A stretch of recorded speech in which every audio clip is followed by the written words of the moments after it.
আমরা পুরোদমে ভিটামিন এর বাচ্চাদের ভিতরে দেওয়া শুরু করি।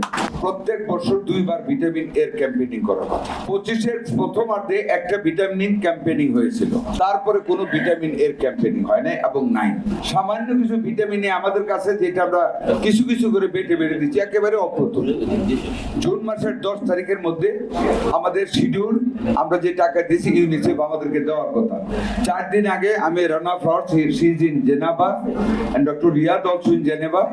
I have requested them to make it earlier the delivery like measles vaccine. এবং they have agreed আগামী 5-7 দিনের ভিতরে পর্যাপ্ত পরিমাণ, মানে ফিগারটা করা প্রায় মোর দেন 1 কোটি আমরা ভিটামিন এ পেতে যাচ্ছি।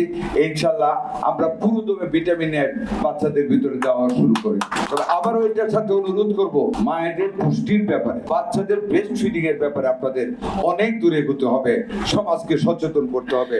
এই প্রথম বেবি জন্ম নেওয়ার পর যদি সে মায়ের কাছ থেকে পুষ্টি না পায়, এইসব রোগ, মিউটেশন হবে, আরেক নামে আসবে, আবার কি হান্টা আসবে, কত কিছু আসবে শুনতেছি।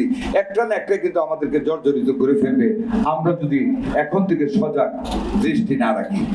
আমরা আরো 2-3 সরকার আসার পর থেকে মাননীয় প্রধানমন্ত্রী আমাদেরকে নির্দেশ দিয়েছেন মশা কমানোর জন্য। আমরা 2টা পৌরসভা নিয়ে বসেছি, সিটি কর্পোরেশনকে নিয়ে। এখন সারা বাংলাদেশ ব্যাপী ডিসি মহোদয়দের, সিভিল সার্জনদের আমরা অ্যাওয়ারনেস বৃদ্ধি করেছি।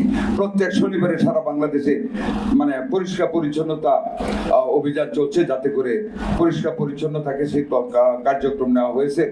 ঢাকা শহরে আমরা প্রথম দিকে অনেকগুলি স্প্রেইং করিয়েছি আমরা লার্ভা এবং অ্যাডাল্ট ফ্লাইং মশাকে মারার জন্য।